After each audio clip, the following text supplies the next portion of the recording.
All right, we are on Masechet Eruvin, Daf Lamed Bet, 32.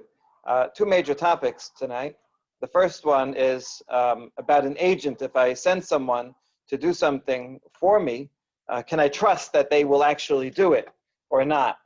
So regarding the Rabbanan, everyone agrees we can, but regarding the Oraita as machloket, and we're going to try to bring a proof from three different sources. One regarding an omed offering, the second from a parturient, a newborn mother, or a zava, and the third proof from a generous fig owner, a fig tree owner, and that'll be the bulk of the daf. But then we will get to the next Mishnah, which is about placing an eruv in a tree and some complications there. And on the way, we'll see some. This especially be something interesting about the way the Gemara has came together in Bavel.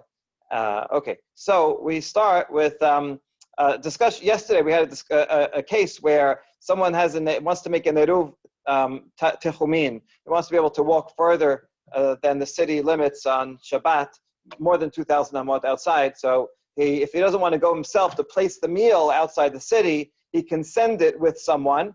So if he sends it with a friend, that's totally fine. That's an easy case. But if he sends it, here we have a case where he sends it with an elephant or with a monkey. And obviously they cannot deposit it, but they can transport it to someone, to a person there who can have da'at and can place it for me. So then the question came up, can we trust a monkey or an elephant to actually get it there? And the answer was no, you better watch and make sure that they are actually going to arrive at the place. Okay, so this leads us into a more general discussion about whether we can trust agents to do what we ask them. Amar Rav Nachman, B'shel Torah en chazaka, shaliach oseh shelichuto. B'shel soferim, chazaka, shaliach oseh shelichuto. So if it's something that's soferim, if it's a Rabbanan law, the rabbis are more lenient, and so they say that you can assume if you told someone to do it for you, then it's done. And even if it turns out, well, it wasn't done, right? We have a chazakah, most of the time it's done, and so this is in the category, we even say safek d'Rabbanan lehakel. So even if there's some doubt, we can be lenient. But for a doraita law, we want to be more sure, and you can't just assume that they did it, you have to verify. That's Rav Nachman. Rav Sheshat is more mekel. Amar hadze ve'hadze chazaka shalich oseh shalichuto. You ask someone to do it, you can trust that they actually did it. All right, so Rav Sheshat is going to try to bring three proofs for his opinion that, in fact, we can trust agents. The three proofs are really from, you'll see, cases that are not quite the same as the cases before, like asking someone to take maaser for you, right? Go to my storehouse and take teruman, take maaser for me, where it's a personal favor. These are, at least the first two are more national in nature. But let's see what they are. So he says, Rav Sheshet, how do I know that you can trust the shaliach even in doraita law? Ditnan, mishe karav ha'omer hutad ha'hadash miyad. Okay, it's a general halacha regarding yashan and hadash. So any grain that I harvest during the year, I cannot eat the grain until Pesach, the second day of Pesach, when we bring the omer, a measurement of barley that we cut and we wave in the Bet HaMikdash. And once you do that, now hadash, now all of the flour, the new grain is now permitted. Okay, so technically it's from the second that the Kohen actually waves the omer, then everyone in the whole world can now eat from the new grain. So how do we know when that happened? Someone who's in the Bet HaMikdash, they see he did it, so they have their their masot ready from the new grain, and they can immediately eat it because you eat it right there. But people who are far away from the Bet HaMikdash, so they don't actually know when the omer was brought or whether it was brought at all. So the Mishnah says by midday they can assume that the Kohen brought the omer offering. Okay, now haba hadash deoraitahu v'ketaneh harahu kimutrim mechasot hayom va'elach la mishum dechazaka shaliach oseh shelichuto. Here you go. Here's a proof. eating from the new grain, the requirement that you have to eat from the new grain only after the Omed, that's a Deoraita law. And people who are far away can presume that the Kohen is acting as their shaliach. I mean, it's a communal responsibility, and so he, as their shaliach, we assume that that's his job, and he's going to do it well. And therefore, you see that you can rely on an agent. Okay, so that is Rav Sheshat's proof. Rav Nachman, however, rejects it and says, "Hatam kidekatane ta'ama lefi sheyod'in she'en bet din mitaselin bo." Now, the reason there is because they know that the bet din, the court is in charge of everything, and they're certainly in charge to make sure that everything in the Bet HaMikdash is going to run according to the law.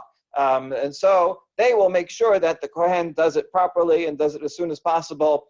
And so that's why you don't have to worry. I mean, Rav Nachman, I think, is making a good point. This is not like just me asking my friend, hey, would you mind doing this? This is a national institution. When Congress has a deadline for a budget, all right, maybe that's not a good example, right? Right, but usually something that's very important, this is like their main job. When I pay someone's, that's their main job to do it, we can trust that they will do it. It's not exactly a personal favor that someone's doing. All right, that's Rav Nachman's point. Okay, so that's the end of that discussion. However, there is another version of Rav Nachman said. Here, Rav Nachman just has one short line. The other version has the same content, but a little bit more elaborate. Vika de'amre, Amar Rav Nachman, mina amina lah, dekatane ta'ama, lefi sheyod'in she'en bet din mitaselin bo. Bet din hu de la mitaselin bo, ha-shaliach mitasel bo. So Nachman says, how do I know? What's the reason why you can trust that the Kohen brought the Omer for everyone? Because they know that the Bet Din will not be lazy and they'll make sure he did it. So and Nachman now is actually turning it around as a proof for his own opinion. Bet Din is not lazy, but we can infer from this that a single person might be lazy and might not actually do it. So Nachman's actually saying this is a proof for his opinion that you cannot trust a shaliach. You have to verify. You need a receipt to make sure it really got there. Rav Sheshat amar lach, betin ad pelgei yoma, shaliach kulei yoma. Now Rav Sheshat's on the defensive, and he has to explain, Bet Din is more trustworthy, I agree, and they're more trustworthy in the sense that even midday, I know that they will do it as soon as possible. Whereas if it's a personal favor, a personal agent that I'm asking to do something, then I have to give him the whole day, because he might be lazy in the sense that he'll push it off till the end of the day. But Rav Sheshat still thinks that we can trust him. All right, so we don't have a proof there either way. So Rav Sheshat is going to try a second proof that you can trust an agent even in a Doraita law. Mina amina lah detanya haisha sheyesh aleha leda o ziva mevi'a ma'ot benotenet bashofar vetobelet ve'ochelet b'kodashim la'erev. Okay, a woman who becomes teme'ah either because she gave birth to a boy or a girl and she's tameh for a certain amount of time, or she was zavah, means she saw blood not at her usual time. And so both of those, they have to wait a certain number of days, and then they have to bring a korban, and they also have to go to the mikveh. Once they do those two things, then they can, they're tahor, and they can eat holy food, they can eat korban. So they have to bring different different sacrifices, but for a poor woman, she has to bring, let's say, 2 doves. So what they did is, in Bet HaMikdash, doesn't necessarily mean you have to actually bring the doves themselves, but they bring money, which would be the price of it. And then they put the money inside a collection box. The collection box is called a shofar. Not that they would actually put it inside a shofar, but rather that the box was shaped as a shofar. It had a small opening on top where you deposit the coins, and then it goes down. That way, people wouldn't be able to steal it. You can't fit your fingers in, and it would be on an angle so that the people would be able to get it out.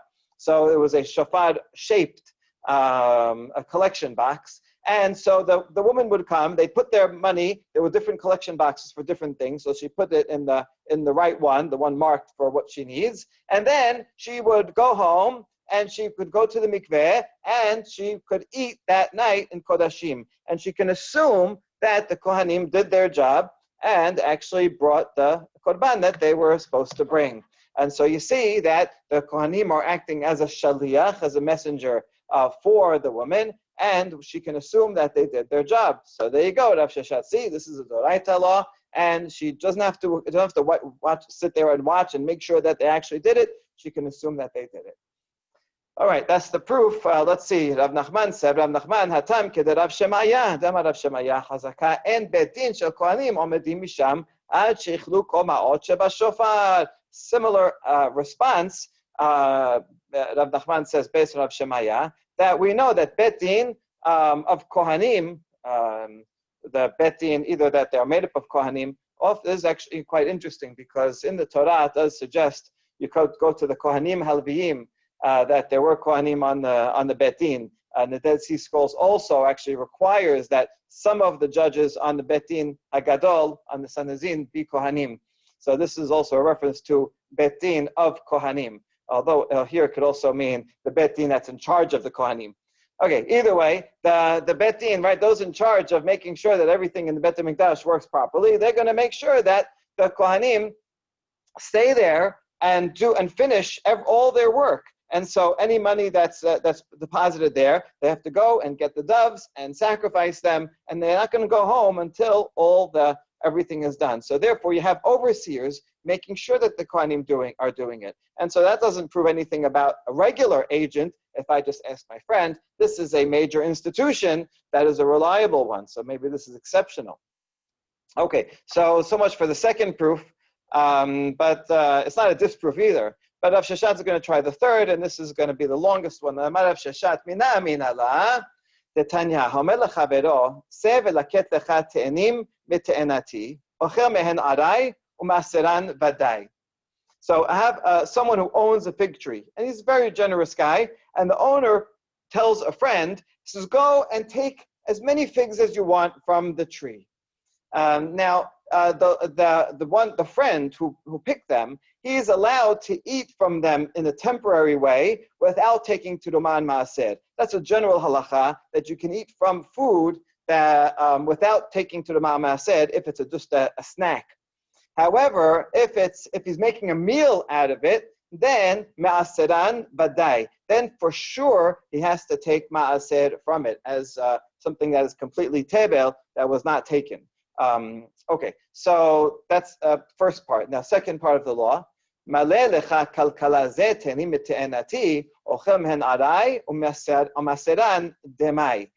the owner, however, didn't, the first case is where he didn't give any specific amount.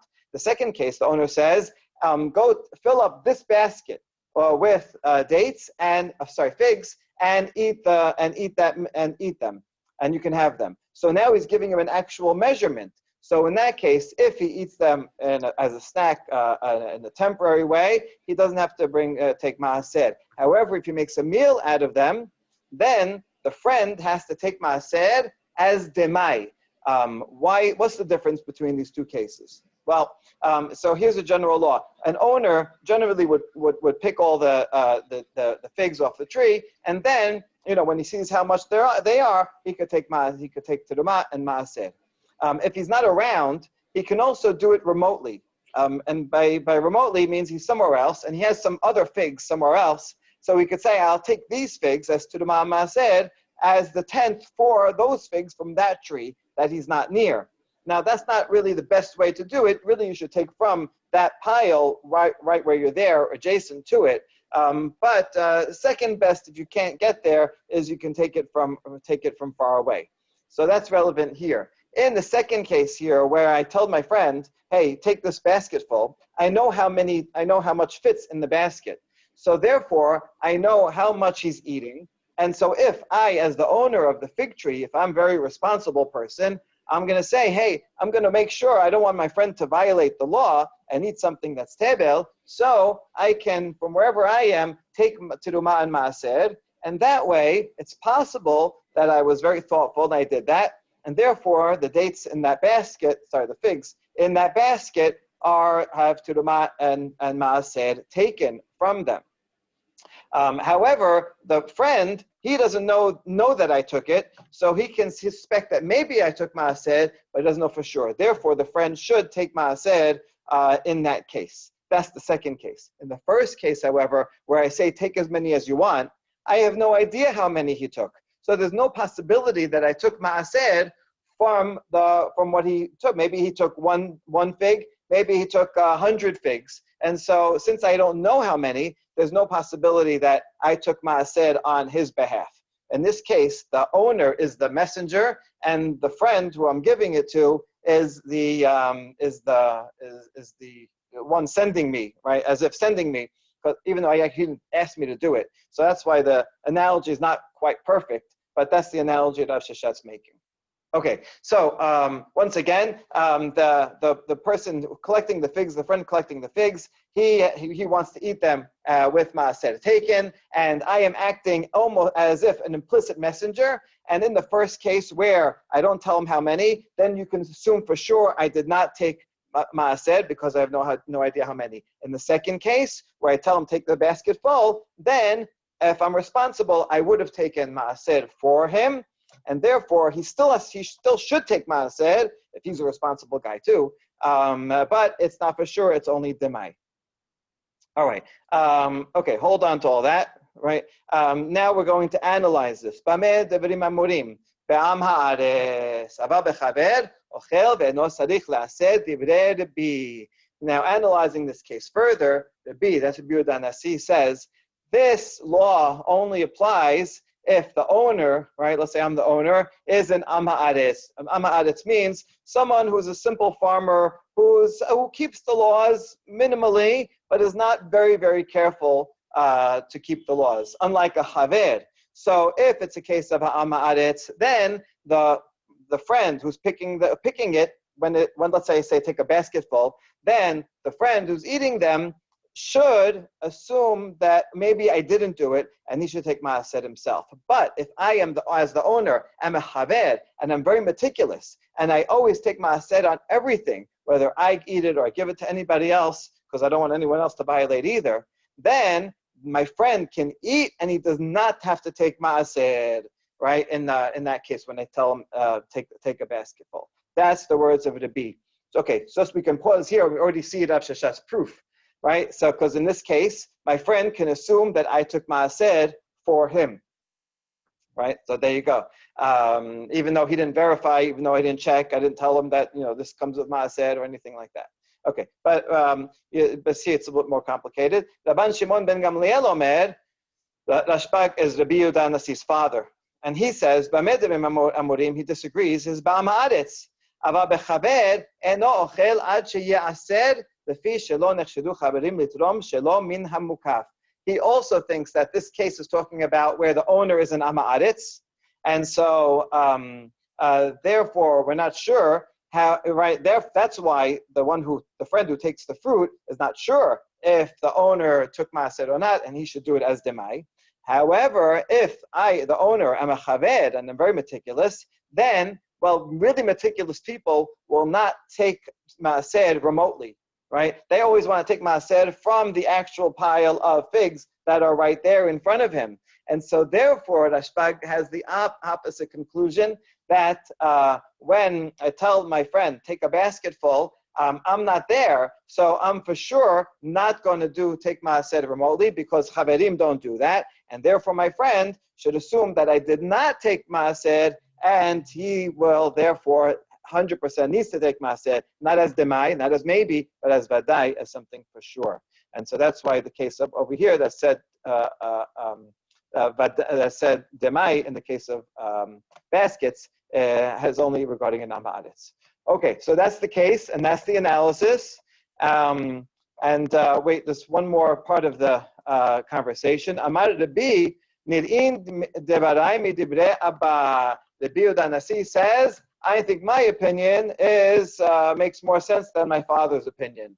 Okay, you can ask here, how is he allowed to disagree with his father? Right, that's a general halacha. You shouldn't do that. Okay, but that's in his presence. But maybe this was not in his presence. All right. Anyway, mutav shehashedu haberim litrom shelo min hamukaf velo yachilu le'amei haaretz tebalim. He said, I know, Dad, you're right that chaverim in general make sure not to take ma'aseh from a remote pile for this pile. But in this case, what's the lesser of two evils? Better that I should be suspected of taking something from far away for here and not open up the possibility that my friend who's an Ama'aretz is going to eat tebel, right? So because you're being mahmir and say, oh, I'm only going to take from this, but because of your extra chumrah, now the person receiving it, he's not so careful, he might eat tebel. So isn't it better that I should take ma'aseh even in the second best way and at least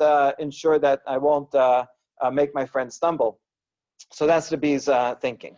Okay, so that's the end of the conversation of that source. Now, Rav Sheshet is going to give his proof. The only machloket here is, will chaverim ever take ma'aseh remotely, or do they not take ma'aseh remotely in any case? That's really the essence of their controversy. But everyone would agree, right? If it wasn't just for that fact, then both Rabbi and his father would all agree that we can trust the owner in the case where that we can trust the owner to take ma'aseh, and that's why, at least in the case where it's a chaver, right? Then you can trust the owner will take ma'aseh, and therefore the friend who's picking the figs can eat them without any problem at all. So here you go, proof that we trust agents. All right. So I mean, once again, this proof is only assuming that it's a chaver who's extra responsible, not just any person off the street. All right, but that's the end of the proof of Rav Sheshet. And now let's see how Nachman responds. Rav Nachman, hatam ked Rav Hanina chozad amar Hanina chozah chazakahu al chaver sheno mosi davar sheno metukan mitachat yado. Okay, Rav Nachman responds exactly with the point I just said, right? That this is talking about a chaver. You already interpret the whole thing. That when does the friend who picks the figs not have to take ma'aseh, right? For sure, does not have to take them. Only when the owner is a chaver, and a chaver that he's part of a special club where they take a vow that they're always going to take ma'aseh and not let any food out of their possession that didn't take ma'aseh. So that's why you trust him. But a regular person, just anyone off the street, if I ask him to go do something, I cannot trust him. Okay, so Nachman successfully rejected that proof. Okay, while we talked about this, we're going to have a few more paragraphs just analyzing that baraita. So, Amar Mor, B'ameh devim amurim be'am haaretz, aber b'chaber ochel ve'eno sarich la'aseh divrei Rabbi. Okay, so Rabbi's opinion regarding that case was that it's only when we say that when I give the basket, and I say here, take this figs as much as this basket, that the one receiving it, the friend, has to take maaser as demai, if he's making a permanent meal out of it. That's only if the owner is a amaretz. But if the owner is a chaver, then he can assume, the friend can assume that the owner took maaser. Right, that's what it be said. Now, hi amaretz de kamar leman. So when the Braita says, talks about an amaretz, that he should take as demai, right? Ilema de kamar le amaretz chabre maaseran demai. So this the amaretz who, right? That, in the case of amaretz, where you say the owner of the tree is amaretz, who's the friend? The friend that he gave it to, right? Is the friend that he gave it to an amaretz or a chaver? If you say he gave it to an amaretz, that's his friend, right? Then would an amaretz take maaser from demai? A ma'aretz is always going to do the easiest thing possible. If you tell an amaretz, maybe this maaser was taken already, he's not going to go and be mahmir and take maaser again, right? They don't misayet. Is he going to listen if you tell him to take maaser just in case? So that can't be talking about where the friend is a amaretz. Ela ba'amaretz tekamar lehaver. Rather, the case of the original Baraita is talking about the owner is not amaretz, and he gives it his friend as a chaver. Well, if so, emasefa nirin devarai midivrei abba mutav sheyachshtu chaverim litrom shelo min hamukaf ve'af yachilu la'me'aretz tebalin. Well, then the last part of the conversation, where the B says, if a chaver is the owner, then the chaver is going to take it remotely because he wants to make sure that he doesn't give it to an amaretz and trip him up. Well, if the case was where his friend was a chaver, then, right, there is no Amaditz there, and you wouldn't have to worry about that. My bayatam. Where's the Amaditz? You just said that the friend is a chaved. So you see that either way, it doesn't work. The friend that he's giving to, if he's Amaditz or a chaved, it doesn't work. So we need a new solution, and we got ourselves into a bit of a knot here. So Ravina has to come up with a complicated solution. Okay, the Resha is the second thing you said, that is actually the owner is an Amaretz, and he gave it to a friend who was a Chaved. And that's why when it's a case of the basket of fruit, he suspects maybe he did it, but we could say, take Maaser as Demai, because the friend is a Chaved, and he'll take the Demai. But however, Sefa, the rest of it, the rest of the conversation there, that's a case where the owner is a chaved. I told my friend who's na'amaretz, take some figs, but there was another chaved who was nearby, and he was listening, and he eventually is going to take those figs from the friend. So it goes from chaved to an na'amaretz to another chaved. And so that's the case it's talking about. Rabbi Savad, oto chaved ochel v'no sarich le'aser. So in that case, it makes sense to say that the chaved who's taking it does not have to take maaser, not even demai, because he can assume that the original owner, since he knows the original owner was a chaved, then I would have taken maaser. And even though you can't trust the middleman, but he knows where it came from, so he's okay. Whereas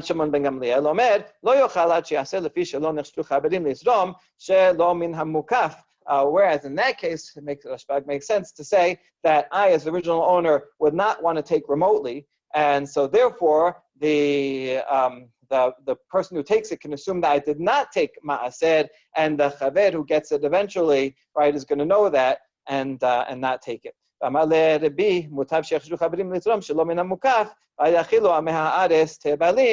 that's why the B said, in that case, better, right, if I'm the original owner, I would want to take it remotely and not give it to the Amaretz in between. See, so we need there to be both an Amaretz and a Chaved on the receiving end in order for this whole thing to make sense.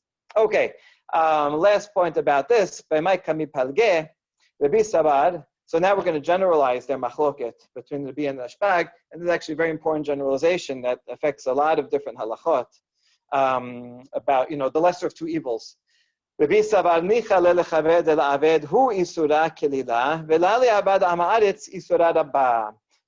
says that a chaver, someone who's meticulous with maaser, he would rather take upon himself a minor transgression and not so as to prevent an ama'aretz from a greater transgression. So that's the B. Rabban Shabam Gamliel Omer, Sabar, Nicha lechaved levad ama'aretz isura rabba, v'ihu afilu isura kedila la li'abad. Whereas Ashbag assumes that people are going to be more, Chaved is going to be more selfish when it comes to the merit. And he says, why should I have to violate anything at all? And so a Chaved would say, I would rather that the Ama'aretz, that's his problem. If he violates something, I'm not responsible, in the sense that I'm not going to violate even a minor transgression in order for him not to violate a major transgression. So this is actually a pretty fundamental machloket that can affect a lot of things. Just like an analogy to other areas of ethics is, if in ethics of war or counterterrorism, should we put our soldiers in a little bit of harm's way in order to protect civilians on the other side from great damage, right? So should our soldiers go door to door and they're going to be in some harm because we don't want to, right? Or should we just drop a bomb on the whole enemy city and not care about the big thing because we don't want any even small danger to our own, right? That would be a similar machloket. But you can see how this can affect a lot of things. For example, let's say I see someone who's going to drive on Shabbat and thereby violated the Oraita. So am I allowed to order an Uber for them? Let's say ordering an Uber, let's assume is Drabanan, right? So can I take a violation upon myself that's lighter in order to prevent someone else from violating a Deoraita, right? Okay, anyway, I'm not going to answer it, but they see this could have a lot of effects depending on which opinion you take here. Okay, so that's the end of that Mishnah. And now we ended up where Sheshet tries to bring 3 proofs for his opinion that you can trust an agent for biblical laws, but each of them were actually from Kohanim and a Bet Din that's in charge of it, or a Chaver, not really talking about regular cases. But Rav Sheshet does still think that you can trust a regular agent in those cases. All right, and now we get to next Mishnah about placing an Eruv in a tree. So Mishnah says, Netano be'ilan. This is about the Eruv Techumin again, right? There's a tree out there in 2,000 outside the city, and that's where I want to place it. So, lemala me'asarat tefachim en eruvo eruv. Lemata me'asarat tefachim eruvo eruv. So, if I put it in the tree, high up in the tree, more than 10 tefachim above the ground, more than 30 inches, and that's no good. We'll have to discuss why. But if I put it on the lower part of the tree, then that's fine. That is a good eruv. Netano babor, afilu amok me'ama, eruvo eruv. If I put it down under into a pit, even a very deep pit, that eruv is okay. All right, so let's see why this is. Some discussion about this. Yeteb debi chaya bar abba, debi aseh ve'rava bar natan. So these 4 sages were sitting together. Most of them are from Eretz Yisrael, but Rav Nachman is from Bavel. And they're sitting together and studying this. They're wondering, regarding this Mishnah, where is this tree exactly? Let's say it's in someone's yard. Back there, out there, there's some, yard that's enclosed, and it's and therefore the tree is inside the Reshut HaYachid. Well, that can't be the case, because then mali lemala, mali lemata, Reshut HaYachid ola ad larakia. If so, then it makes no difference if it's above 10 tefachim or below 10 tefachim, because Reshut HaYachid has the status of Reshut HaYachid from the floor up to heavens. So therefore, there would be no distinction between above and below 10 tefachim. So the Mishnah can't be talking about a tree in the Reshut HaYachid. I mean, such a case might be okay, but it's not the subject of the Mishnah. So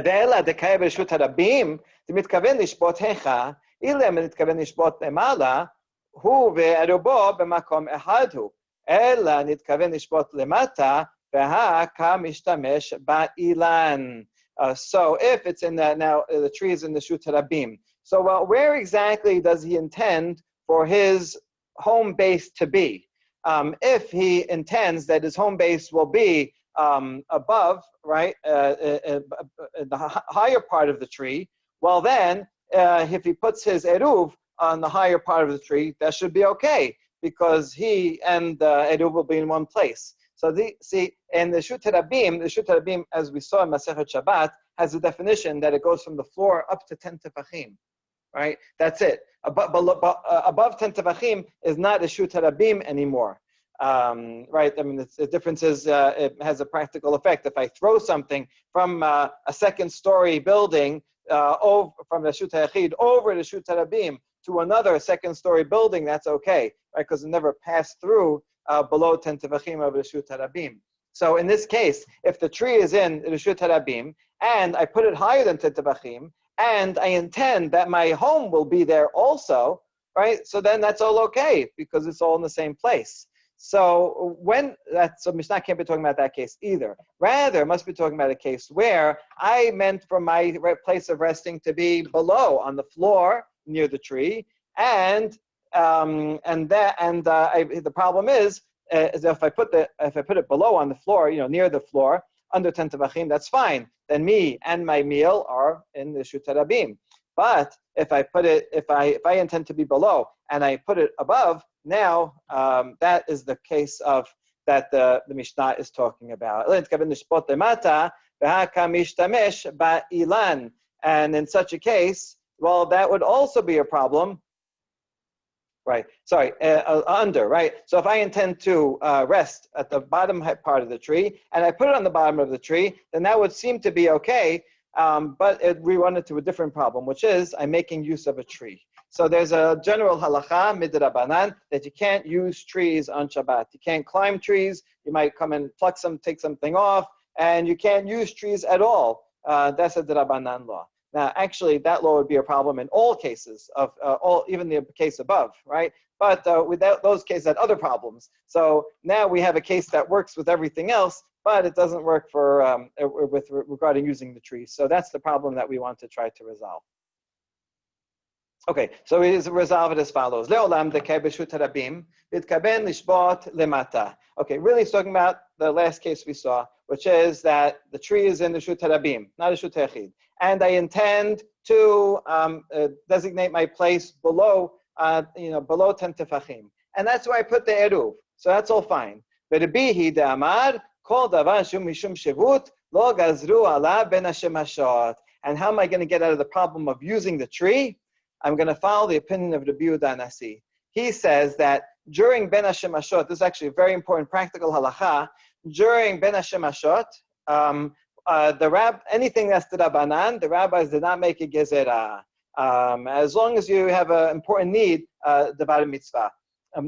The practical effect, nowadays, if there's a certain thing that's only a summa Rabbanan and it's between sunset and a few minutes after, and it's from the sake of a mitzvah, then technically one is still allowed to do it. So most people don't know this halacha, but it's easy. Maybe people don't want to publicize it because it's easy to make a mistake between what's the Raita and what's the Rabbanan. Is it really something that's necessary? People make a habit out of it. Okay, but in any case, that is the halacha according to the B, not according to his colleagues, but according to the B. Therefore, regarding an eruv, when do I need the eruv to take effect?